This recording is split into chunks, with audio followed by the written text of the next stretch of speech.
Live. Hello, everybody. Welcome back to another Indie Author Live Chat. Today we are breaking out of this world into sci-fi with Matthew Romeo.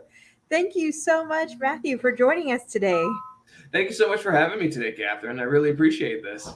Oh, I'm so excited. So we've been on the channel twice, both for panels with the Yeah, writers of Rohan, which is an amazing group of people.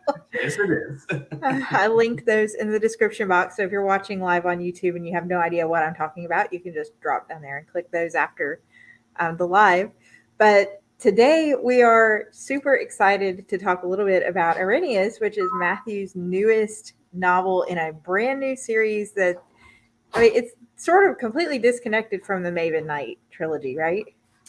Yes, it's a new series. It's the Maven Knight trilogy was my first attempt at doing science fiction, though it turned out to be more science fantasy because I kind of want to just finagle a couple things and focus more on story than technology. Versus Erinyes and the Outrider saga, this is definitely more heavy science fiction, having to do a lot of research for technology, make sure my science is correct, getting fact checkers. And it's funny you brought up the writers of Rohan because that's who this book is dedicated to in the in the dedications to the writers of Rohan. Oh, well, they're a great group of Yeah. authors. I mean, you guys were already a group of authors before I ever even joined the Instagram writer community. So thank you, because I've learned so much just from watching your videos and the interviews you do on your Instagram Thank you. with other authors about all kinds of things. And for those who don't know you, why don't you tell them just a little bit about yourself and how you got into writing like science fantasy and now the sci-fi? Sure thing. So I've been writing for a little over, I'd say about 12 years now. I wrote my first story in high school, my senior year. It was science fiction. It was kind of an amalgamation of like the Halo series mixed with Star Wars. Wasn't great, especially whenever I go back and look at it. I'm just like, yeah, this would need a lot of work if I were to ever try and revisit and publish it. But then in college, I was in theater a lot, so I got into storytelling that way. I did some Star Wars fan fictions when I was in college. And then it wasn't until after I graduated that I tried, concocting a story because I was really getting into science fiction again, with series and whatnot. Um, but it wasn't until I got into Dungeons and Dragons that I really started to stretch my legs as a storyteller. In 2015, my friends and I did a one shot campaign during a beach week that was like steampunky, Oh, nice. and whatnot. But some of the ideas that came up in that campaign that we never used again were kind of the genesis for the Maven Knight trilogy. Some of the character names, some of their personalities. Like one of the chapters is exactly how the campaign started. And then I kind of just went with it in my own direction. Eventually changed it to science fantasy because, I can't go without writing with spaceships and magic and laser beams. But that makes it wonderful. Yeah. It's what gets me excited to read stories. So I'm like, okay, well, if there are other people like me out there that they need spaceships, they need laser swords in their stories. It's in here. Yeah, yeah. It looks like we got Luke on. So thank you, Matthew. Hey, Luke. Hey, Luke, how you doing? So, for those who don't know what science fantasy is, maybe they've only heard sci-fi or they're used to seeing fantasy with the slash Yeah. sci-fi. You and I have talked a little bit on Instagram about what makes something science fantasy versus science fiction. But what's sort of your take on that for people hearing it for the first time? So my take on science fantasy is it's kind of in the realm of soft science fiction, which, as you're aware of, there's like hard science fiction, soft science fiction, similar to high fantasy and soft or low fantasy.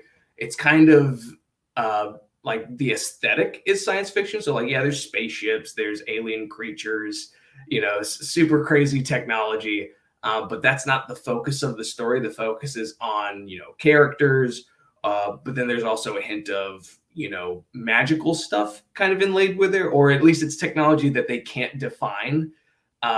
As some people who have read Maven Knight have said, like, it doesn't necessarily have to be science fantasy, because they could try and quantify the magic in there, because I left it open to interpretation, but I felt it easier just to call it magic. Yeah. And the Maven Knight is perfect if you're newer to sci-fi, because I know a lot of the people following this channel are fantasy, like typical epic fantasy readers. Yeah. If you're newer to sci-fi, I really recommend the Maven Knight. It's a good gateway book into the world of spaceships and all the adventure that you see when you get into Erinyes. And I love that in Erinyes it's sci-fi, but it's not what we call hard sci-fi, where it's like, here's how they built every aspect of this ship. Yeah, even I find that boring. Did you say you worked with somebody that was like from NASA or had worked with NASA? Yes, I worked with someone who used to work with, or I got feedback from someone who used to work at NASA. He kind of gave me the rundown of how space travel would work. I think there was the one that sticks out in my brain is, when I say, oh, the ship is going to drift around this moon, just lazily. He's like, no, that's not how that would work. They would slingshot around the moon because of its gravitational pull. I'm like, oh, okay. Duly noted. You took the research to a whole other level then. No sit down and just be like, okay, this is how it's going to work here. Yeah. He did allow me some liberties. There's because you've read it, there's a chase through an asteroid field, and then there's like a meteor shower onto one of the asteroids that they have to ride through. He was like, that would never happen, but it makes for a great chase scene, so I'll let you keep it. A little bit of leeway there. Yeah, a little bit of leeway. Well, they say magic is just a form of science we don't understand. Maven Knight, Star Wars, and Warhammer 40,000 are probably the best examples of science fantasy. Thank you for grouping me in with those, Luke. I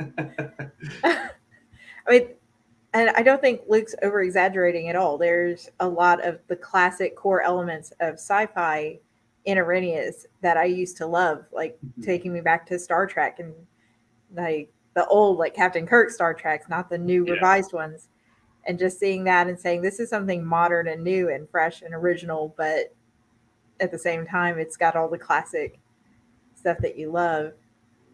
Cool with the asteroid change. Cool. That is one of my main rules as an author is rule of cool trumps logic sometimes, because like, if you think about stuff too much, you'll get bogged down in the details. The logic part of your brain will be like, well, that doesn't make sense, so we can't have it happen.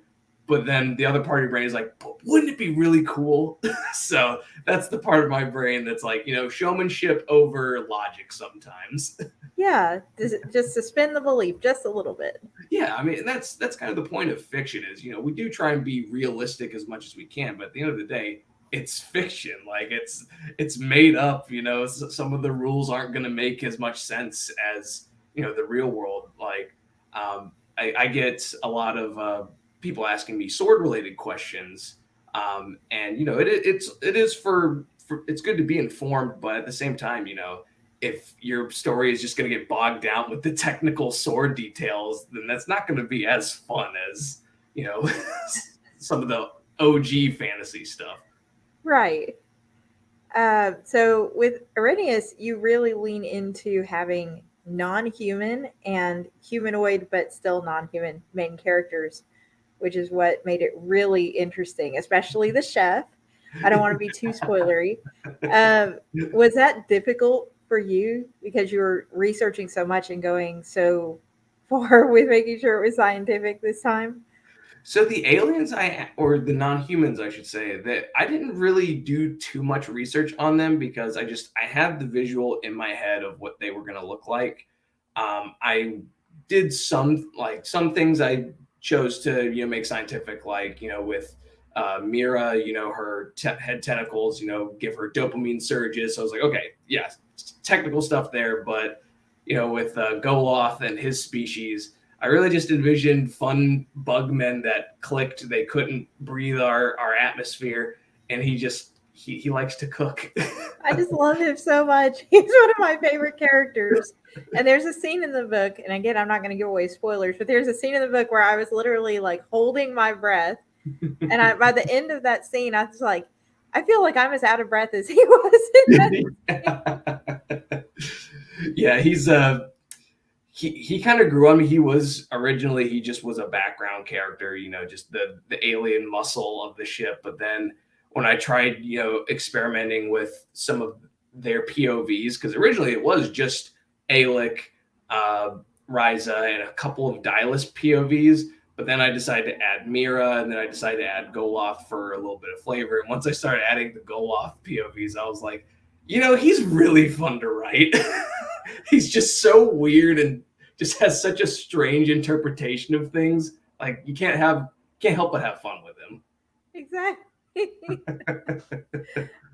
So what kind of feedback have you had from your readers shifting over into more of a sci-fi? Because Maven Knight does have definitely its sci-fi elements, but it's still got that heavy fantasy side.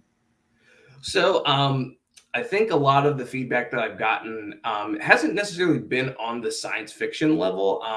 Because a lot of us we don't do that kind of research unless we are writers and that is our genre. So most people they accept the technology at face value. They have luckily said that it's not a lot of technobabble, which is what I was afraid it was going to be. Because you don't want people to get bogged down and be like, oh, I don't care about how this works. So luckily they didn't have to trudge through too much technobabble. But the main feedback that I got from this book was, needs a little bit more oomph with the characters, because it was such a contrast from Maven Knight, because the focus was character, whereas this focus was world building. So I think some of the readers might have been a little disappointed with the character interpretation, but that's just how this story was going to be. Well, you're building a whole new world like that too. It can be hard. And I thought it was great. Personally, it's one of my top rated sci-fis of the year so far.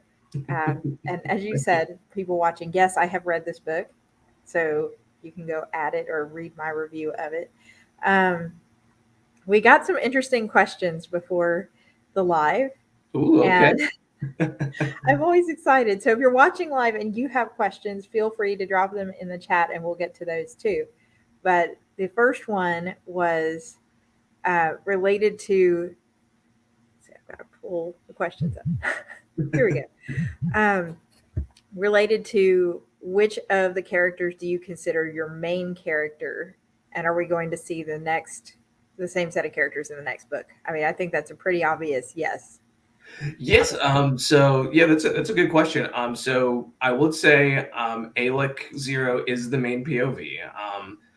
He's my self. I wouldn't say self insert, but he's the one that I give the most attention to. He's the one I relate to the most. So he's probably going to get the most screen time. However, I do take feedback very seriously. So I am trying to delve a little bit deeper into my characters in the coming books. It's the same characters. The Outrider Saga will focus on the core crew. Might get some more additions here and there, but my focus has been, delving a little bit deeper into Alec's personality, a little bit more with his relationship with Ryza, Dylus, Mira, and their interactions as the crew. Mm-hmm. And I love Vera's just the way she is so happy to have another woman on the ship, and seeing women present in sci-fi in general is so refreshing. Yeah, sorry. Oh no, you go ahead. But yeah, it's of course it's you want to see that level of teamwork between genders. You like seeing men and women in science fiction. It's it's kind of the same thing with fantasy. You want to see everybody cooperating, and I think that's a big draw for stories nowadays, is showing guys and girls both being awesome. Yeah. Yes. Let's see. Do you see yourself putting any horror into your series? That's an interesting question, because so my goal with the Outrider Saga is to do something different with each book. So the first book was a heist thriller, fun adventure, kind of like the classic Errol Flynn kind of storytelling. The next book, Imperium, is going to be kind of a noirish mystery thriller. But horror, I could see being a subgenre down the line.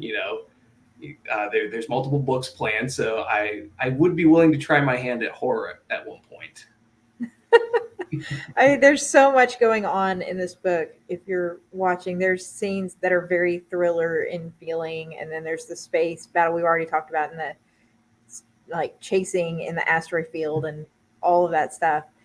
So there's definitely a lot of action that keeps the story going along. Someone asks, "Is this a space opera?" Yeah, I guess in the technical term, it is a space opera, because I think space opera on the technical level is going to other worlds, and having just a grand sweeping story across the galaxy. So yeah, this would be a space opera. Agreed. Erinyes channels for me Mass Effect and Guardians of the Galaxy, and that both male and female characters are capable of holding their own without being ludicrously overpowered. I can't even read today. Sorry. It's all good. But yeah, that's true. Yeah, and I appreciate Luke bringing that up. It's because he and we have the same sentiments of, what went wrong with the Star Wars sequel trilogy, which was, overpowering certain characters while nerfing other characters that didn't deserve to be nerfed. So it's, the one benefit of that is it's kind of helped us as storytellers to be like, hey, that's not how to do that. Let's try and do that, but better. Mm-hmm. Was it hard getting into the mindset of Ryza in this book? Yeah, I would say it was a little bit more difficult because with Maven Knight, I had a female friend who was legitimately the voice of Serena. Like, she gave all insight into her POV. I was always sending her chapters so that she could double check and give her feedback. This one, I kind of just wrote Ryza, based on that blueprint, and I waited for beta feedback before kind of tinkering. So she didn't get as much love as Serena did in Maven Knight. So I would say, yeah, Ryza was a little bit tougher to write because I didn't have the same level of feedback. Your characters have flaws, they make mistakes, and those have consequences they have to deal with. And that is a great point. That's actually one of the key themes for one of the characters in the book. Just through the heart. You just want to see this character free from this one thing the whole time.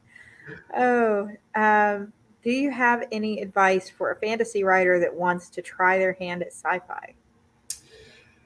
Yeah, it's I guess the advice that I can give fantasy writers wanting to go into sci-fi is really just think of science fiction as the same thing as fantasy. Just, you're making a new world. If you want, you can start small by just keeping it on one world. Like, that's kind of where I did with Maven Knight. I kept it on one planet, kind of just focused on, the intricacies of that world versus trying to concoct multiple planets from the get-go. And because we do research for fantasy as well. We research how swords work, how armor works, political systems, all of that. So you're going to do the same kind of research for science fiction, especially if you're going to go along the hard science fiction kind of trend. But really, apart from the aesthetics, fantasy and science fiction are very similar. So it's not as hard as you think. Mm-hmm. Just try. Just try. I mean, I feel like similar to you, I started out writing a long time ago with the fan fiction, and my first ones were Lord of the Rings and Star Wars. Mm-hmm. And I found that fantasy flows much easier for me, but I still love to dabble sometimes. So even if you don't publish it and you just want to try writing a sci-fi, just pick it up and give it a try. That's a fantastic point. I used to, I used to scoff at fanfic, but then when I started writing fanfic, I was like, okay, I see the benefit of this.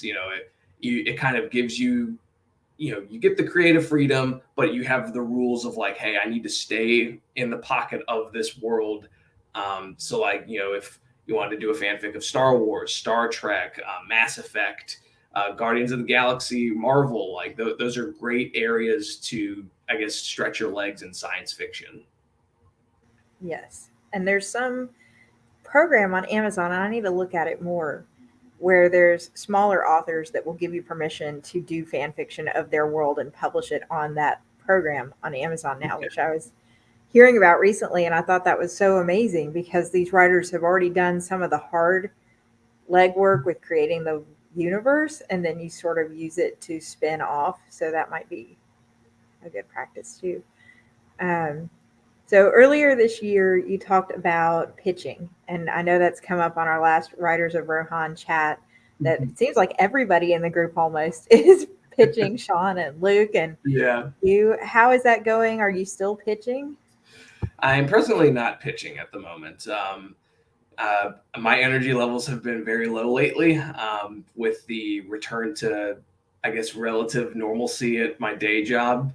So that's taken up a lot of time. And my focus is kind of, and then with self-publishing Erinyes and trying to get this series underway, my search for traditional publishing has kind of been put on hold. Not giving up per se, but just for now, my focus is, marketing Erinyes best as I can, working on the second book, which I would like to publish around the same time next year. And just really kind of find more events to do, I should say. So, because that's been my biggest hiccup as an indie author is I've done one event, and that was courtesy of DM Sontag. But I would like to do some more public events to, try and get the name out there. Woo! Speaking of events, you did a signing with DM Sontag. Yeah. How was that? Was that your first signing? That was my very first signing, and I traveled 6 hours to go do a signing. It worked out. It was kind of like a mini vacation. The signing was a small part of it, and I really did enjoy doing that with her because she had done it before. So it was nice having someone there for like a safety net kind of thing. So because like that was my big hiccup was trying to do it myself. And by myself, I should say. So having a fellow indie author there for support, kind of cooperating and, promoting each other's books while we're there, that was really helpful. Yeah. And somebody actually asked, and I know we got a couple comments I'll pull up here in a second, if you have more signings scheduled. Presently, no. That's kind of my goal for this week is to try and set up some signings. It's really overwhelming just thinking about it. It's like, where do you start?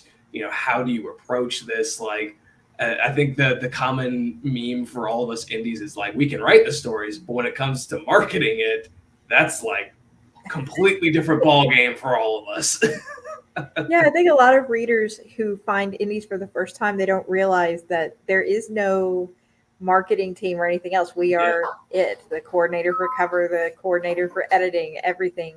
Like, So by the time we're all done with all of that, like we don't have any energy to like say, hey, let me set up a signing here.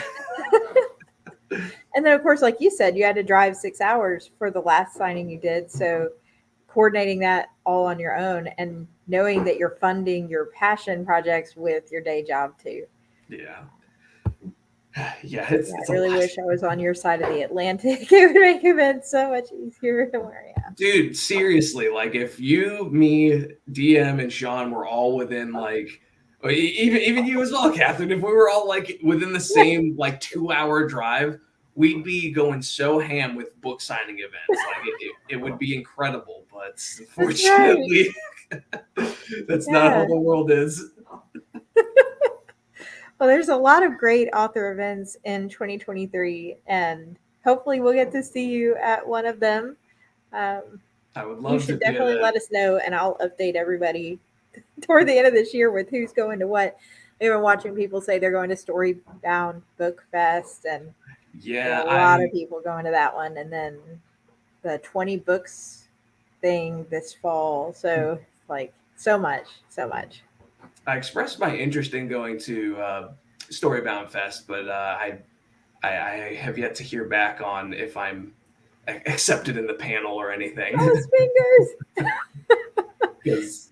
You have so much to bring with all your expertise from not just the sword fighting, but also the science fiction. And I mean, really, if you guys have not followed Matthew already, Matthew's Instagram is a great resource for so many things about writing. I cannot recommend it highly enough. Um, let's see. My pitching is on hiatus at present. Feels like every Asian English subject in my current work. I think that's I think that's how it is for all of us, Luke. It's all of the pitches I did this year were nothing but rejections, and it can be disheartening, but at the same time, just take comfort in the fact that you have self-published 3 novels, actually 4 novels, I believe. So that in and of itself is an accomplishment, and just and this is for any indie authors, like don't let the publishing agents get you down, because at the end of the day, you've still gotten some of your work out there. Mm-hmm. Like, it's not a reflection on the quality of the work usually. Exactly. Just because they're saying that my market isn't buying this right now doesn't mean that your work isn't good.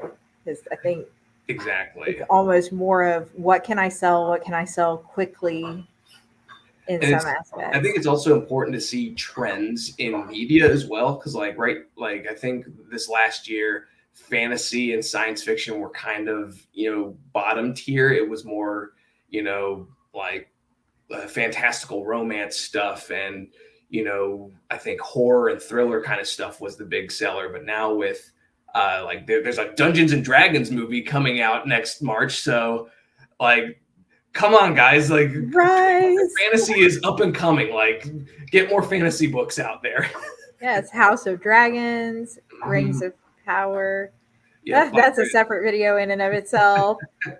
They're doing a Aragon remake on Disney Plus. The Percy Jackson is getting a remake. So there is a market for this stuff. So it's just they're even pulling the old classics like Willow.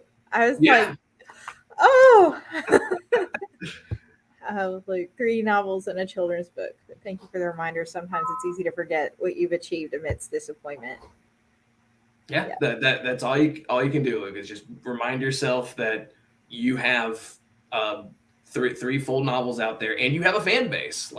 You've got dedicated readers. Yes, we want more. Yeah, we want more. Books, we want Argent Blade and DM's books. We need all the books. Yes. Forest Air, Black Sky Curse, and Argent Blade End War. We need these books. Yes.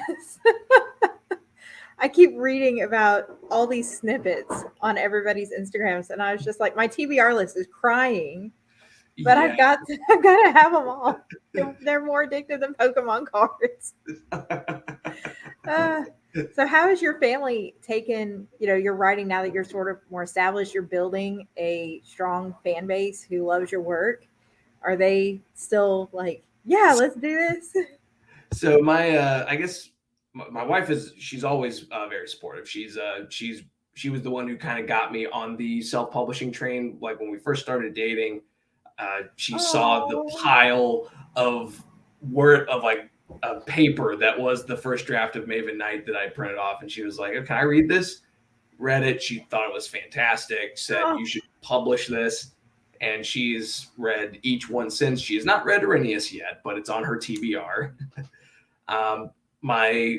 The rest of my family, however, they're not really much on reading, which is the ultimate irony. It's look, I've published 4 books, but they haven't read any of them, because they're of course very supportive, but it's not a genre that they read, unfortunately. Yeah. So it means all these reviews, all these people that are reading your book are, I guess, more strangers, which is gratifying, I'm sure, to know that you don't even know me. You have no reason to lie. You just like the book. Yeah, so I can guarantee you that the reviews you see on my work is not just spam family members saying praise. It's legitimate readers and fellow indie authors that have great feedback and great praises for the work. So there is a little bit of authenticity to it. I think that was really one of the most surreal, and we're laughing about it, but that was one of the most surreal moments for me when I launched my debut. Was the first time I saw strangers, people I'd never met, never know, buy the book and then read the book and then review the book. It was like, these people are reading my book. Oh my gosh, why are they reading my book? Yeah. And I was so thankful and so humbled. And it's just one of the most exciting parts of this whole journey. That's what really makes it worth it in the end is seeing people enjoy enjoy your work, because you've been on the other side stressing about every aspect of the book, whether or not it's going to be a cohesive story. So when we get reviews from Luke, Sean, DM, like our fellow indie authors, it's such a reward to see that kind of feedback. Absolutely. So Luke says Argent Blade in war and for late 2023, early 2024. No. Hopefully, I'm quite consistent writing Argent Blade. It's the Phoenix Saga where I get as bad as George R. Martin with procrastinating. You're telling me I have to wait another year for Argent Blade End War? Oh my God, Luke, you're killing me. I need Earl Grey tea, hot. Yeah. Cry into my tea. But no, take your time, Luke. You do great work. Yeah, So I just take your that's time. a good segue though. When are you thinking of working on like putting out book 2? No pressure. It's no pressure. Yeah, it's so I've made some good strides with book 2 so far. I've gotten a little over 50,000 words done with it. It's probably going to be a bit longer than the first book, though I'm still trying to aim for it being under 100,000 words because I really want the Outrider Saga to be fast books. So my goal for NaNoWriMo this year is to finish it, or at least finish the first draft, and then I'll start doing the post-production stuff, and hopefully, I'd say optimistically, I would like to get it out by April of 2023, but I could also see it being realistically August of 2023, which would line up exactly a year after book 1's release, which isn't terrible. No, that's great. And is there anything else coming in the Maven Knight series? Nothing at the moment. I've got some side novellas that I would like to work on, but Erinyes has or the Outrider Saga has been kind of my main focus as of right now. Yes, so you can go read the Maven Knight trilogy if you're watching. You can go get them. You can binge read those while you're waiting on the next Erinyes book to come out, and then hop on over and grab Luke's books and DM's books, and I'd say Sean's books, but we're going to have to be long-suffering and patient. Yeah, long-suffering on Sean's books, but we also have plenty of your books out there as well. So. Coming along slowly. But it is a lot, like we mentioned earlier, just making sure that you coordinate everything. Like you said, you could have the book written at the end of NaNoWriMo, which is in November, National Novel Writing Month. But that doesn't mean that it doesn't need editing, like any of our books, editing and beta reading and then more editing and then cover designing, and it's just nuts. But the last question I had was sort of about the cover of Erinyes. Was the same cover designer the one that did the Maven Knight series? No, this was a new cover designer. So the Maven Knight was done by Rebecca Covers on Fiverr.com. I highly recommend her work. She did a fantastic job with all 3 covers of Maven Knights. But Erinyes was done by I can't remember her last name, but it's Samantha. She's on. She's in the Instagram writer community.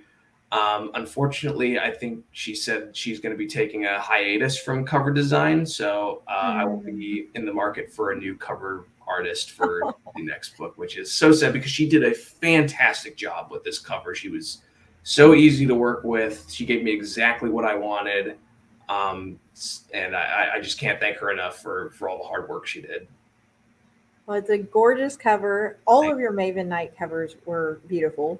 I think I saw one of your covers that Luke shared on Instagram, and I think that's how I found you through Instagram. It was Luke sharing a cover of the Maven Knight and me going, that's a really interesting cover.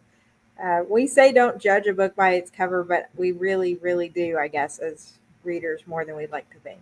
Yeah, and it's and I guess it's kind of just indicative of us being visual creatures, because if we see a cover that doesn't jazz with us, then it's like, well, not going to force myself to read that. So even though the book might be phenomenal, so but yeah, I guess that is kind of just the sad part of our primitive human brains.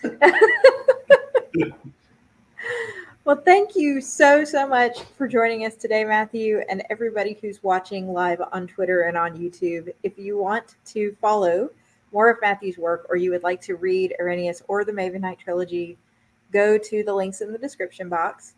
As I said, Matthew has a lot of cool content besides just the writing, even though his writing is great.